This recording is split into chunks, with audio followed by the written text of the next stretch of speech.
Hey, Four Soul Falcons, Mr. F here. I want to say hello to all staff and students and tell you that I miss you and I can't wait to see you again. And going to continue on reading Hold by Sachar today. Last thing we read a couple days ago was Stanley has decided that he will teach Zero how to read and write. And he also came to had a little bit of an epiphany, and he realized where he might have seen that little gold tube before. He thinks it's actually a lipstick tube, and he thinks it might have been the famous outlaw Kissin' Kate Barlow. So we're going to continue on with chapter 23 today. We'll get a couple chapters in and see how we make out. All right, hope you enjoy. 110 years ago, Green Lake was the largest lake in Texas. It was full of clear, cool water, and it sparkled like a giant emerald in the sun. It was especially beautiful in the spring, when the peach trees which lined the shore bloomed with pink and rose-colored blossoms. There was always a town picnic on the 4th of July. They played games, danced, sang, and swam in the lake to keep cool. Prizes were awarded for the best peach pie and peach jam. A special prize was given every year to Miss Catherine Barlow for her fabulous spiced peaches. No one else even tried to make spiced peaches because they knew none could be as delicious as hers. Every summer, Miss Catherine would pick bushels of peaches and preserve them in jars with cinnamon, cloves, nutmeg, and other spices which she kept secret. The jarred peaches would last all winter. They probably would have lasted a lot longer than that, but they were always eaten by the end of winter. It was said that Green Lake was heaven on earth, and that Miss Catherine's spiced peaches were food for the angels. Catherine Barlow was the town's only school teacher. She taught in a one-room old schoolhouse. It was old even then. The roof leaked, the windows wouldn't open, the door hung crooked on its hinges. She was a wonderful teacher, though, full of knowledge and full of life, and all the children loved her. She taught classes in the evening for adults as well, and many of the adults loved her as well. She was, in fact, very pretty. Her classes were often full of young men who were a lot more interested in the teacher than they were in getting an education. But all they ever got was that education. One such young man was Trout Walker. His real name was Charles Walker, but everyone called him Trout because his 2 feet smelled like a couple of dead fish. This wasn't entirely Trout's fault, though. He had an incurable fungus. In fact, it was the same foot fungus that 110 years later would afflict the famous baseball player Clyde Livingston. But at the least, Clyde Livingston showered every day. "I take a bath every Sunday morning," Trout would brag, "whether I need to or not." Most everyone in the town of Green Lake expected Miss Catherine to marry Trout Walker. He was a son of the richest man in the country. His family owned most of the peach trees and all of the land on the east side of the lake.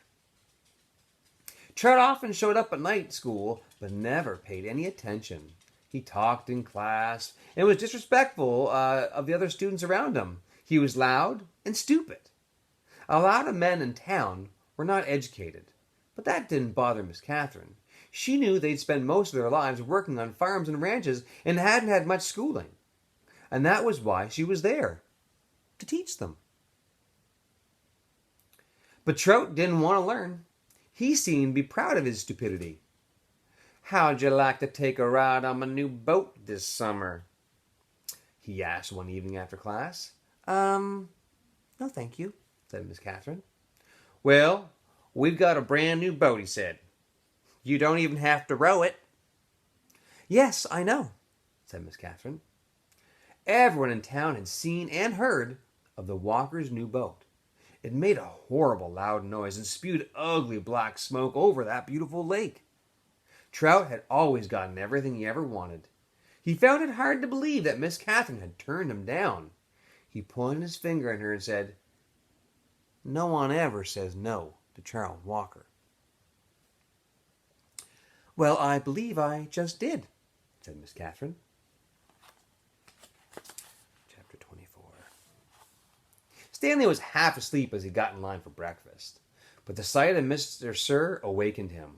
The left side of Mr. Sir's face had swollen to the size of half of a cantaloupe.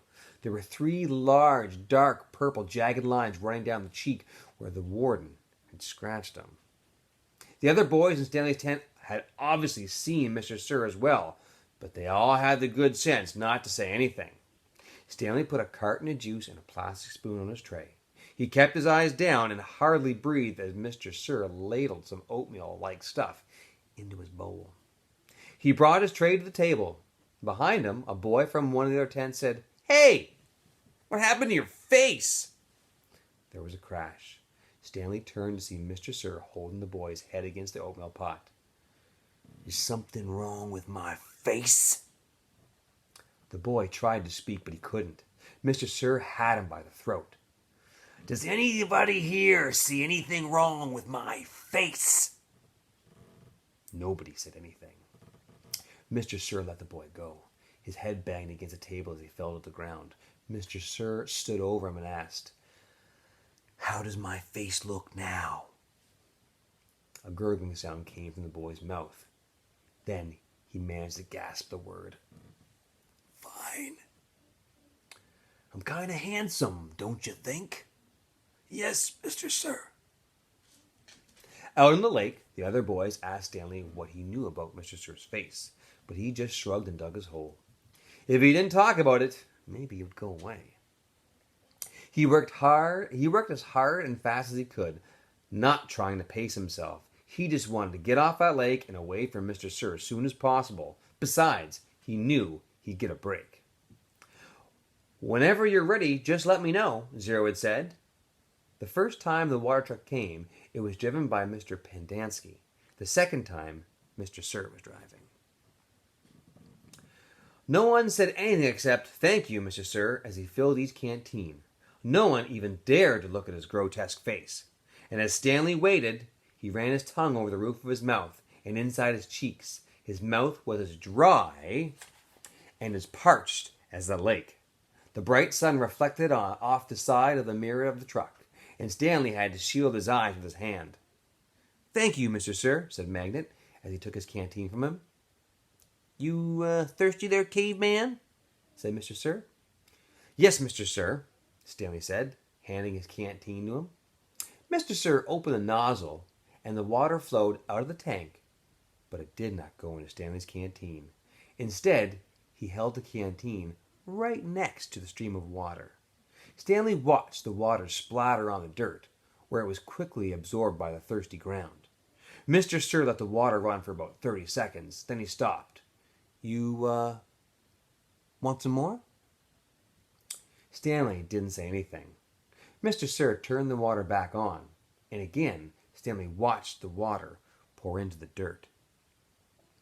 "There you go. That should be plenty, don't you think?" And he handed Stanley the empty canteen. Stanley stared at the dark spot on the ground, which quickly shrank before his eyes. "Thank you, Mr. Sir." Chapter 25. There was a doctor in the town of Green Lake, 110 years ago, that is, and his name was Dr. Hawthorne. And when everybody got sick, or whenever people got sick, they would go see Doc Hawthorne. But they'd also see Sam, the Onion Man. "Onions! Sweet, fresh onions here!" Sam would call, and he and his donkey, Mary Lou, walked up and down the dirt roads of Green Lake, and Mary Lou pulled a cart full of onions. Sam's onion field was somewhere on the other side of the lake, and once or twice a week he would row across the lake and pick a new batch to fill his cart. Sam had big, strong arms, but it would still take all day for him to row across the lake, and another day for him to return. Most of the time, he would leave Mary Lou in the shed, which the walkers let him use at no charge, but sometimes he would take Mary Lou on his boat with him. Sam claimed that Mary Lou was almost 50 years old, which was, and still is, extraordinarily old for a donkey. "She eats nothing but raw onions," Sam would say, holding up a white onion between his dark fingers. It's nature's magic vegetable. If a person ate nothing but raw onions, he could live to be 200 years old. Sam was not much older than 20, so nobody was quite sure that Mary Lou was really as old as he said she was. How would he know? Still, nobody ever argued with Sam, and whenever they were sick, they would not only go to Doc Hawthorne, but they'd also go to Sam. Sam always gave the same advice: eat plenty of onions. And he said that onions were good for the digestion, the liver, the stomach, the lungs, the heart, and the brain. If you don't believe me, just look at old Mary Lou here. She's never been sick a day in her life. He also had many different ointments, lotions, syrups, and all pastes, all made out of onion juice and different parts of the onion plant. This one cured asthma. That one was for warts and pimples, and another remedy was for, arthritis. He even had a special ointment which he claimed would cure baldness. Just rub it on your husband's head every night when he's sleeping, Miss Collingwood, and soon his hair will be as thick and long, as Mary Lou's tail. Doc Hawthorne did not seem to resent Sam. The folks of Green Lake were afraid to take chances. They would get regular medicine from Doc Hawthorne and onion concoctions from Sam. And after they got over their illness, no one was sure, not even Doc Hawthorne himself, which of the two treatments had done the trick. Doc Hawthorne was almost completely bald, and in the morning, his head often smelled like onions. Whenever Catherine Barlow bought onions, she always bought an extra one or two and would let Mary Lou eat them right out of her hand. "Is something wrong?" Sam asked her one day when she was feeding Mary Lou. "You seem distracted today." "Oh, just the weather," said Miss Catherine. "It looks like rain clouds are moving in." "Well, me and Mary Lou, we like the rain," said Sam. "Oh, I like the rain fine," said Miss Catherine, and she rubbed the donkey's rough hair on top of his head. "It's just that the roof leaks in the schoolhouse." "Well, I can fix that," said Sam. "What are you going to do?" Catherine joked. "Fill the holes with onions?" Sam laughed. "Well, I'm good with my hands, ma'am," he told her. "I built my own boat. If it leaked, I'd be in trouble." Let's see here. Catherine couldn't help but notice his strong, firm hands. They made a deal. He agreed to fix the leaky roof in exchange for 6 jars of spiced peaches. It took Sam a week to fix the roof, but because he could only work in the afternoon, after school let out and before night's classes began, Sam wasn't allowed to attend classes because he was a Negro. But they let him fix the building now. Miss Catherine usually stayed in the schoolhouse grading papers and such, while Sam worked on the roof. She enjoyed what little conversation they were able to have, shouting up and down to each other, and she was surprised by his interest in poetry. When he took a break, she would sometimes read a poem to him. On more than one occasion, she would start to read a poem by Poe or Longfellow, only to hear him finish it for her from his memory. She was sad when the roof was finished. "Is something wrong, ma'am?" he asked. No. You did a wonderful job," she said. "It's just that... the windows. The windows won't open. The children and I would enjoy a breeze now and then." "Well, I can fix that," Sam said. She gave him 2 more jars of peaches, and Sam fixed the windows. It was easier to talk to him when he was working on the windows. He told her about his secret onion field on the other side of the lake, where the onions grow all year round and the water runs uphill. When the windows were fixed, she complained that her desk wobbled. "Well, I can fix that," Sam said. And the next time she saw him, she mentioned that the doors didn't hang straight. And then she got to spend another afternoon with him while he fixed the door. By the end of the first semester, Onion Sam had turned the old rundown schoolhouse into a well-crafted, freshly painted jewel of a building that the whole town was now proud of. People passing by would stop and they'd admire it. "That's our schoolhouse. It shows how much we value education in Green Lake." The only person who wasn't happy with it was Miss Catherine. She'd run out of things that need fixing. She sat in her desk one afternoon, listening to the pitter-patter of the rain on the roof. No water leaked into the classroom, except for the few drops that came from her eyes. "Onions! Sweet hot onions here!" Sam called out on the street. She ran to him. She wanted to throw her arms around him, but she couldn't bring herself to do it. Instead, she hugged Mary Lou's neck. "Is something wrong, ma'am?" he asked her. "Oh, Sam," she said, "my heart is breaking." "I can fix that," Sam said. She turned to him. He took hold of both of her hands and kissed her. And because of the rain, there was nobody else on the street. Even if there was, Catherine and Sam wouldn't have even noticed. They were lost in their own world. And at that moment, however, Hattie Parker stepped out of the general store. They didn't see her, but she saw them. She pointed her quivering finger in the direction and whispered, "God will punish you." And I think that's how we're going to leave it, guys. I hope you enjoyed it. That actually was one of my favorite chapters in the book.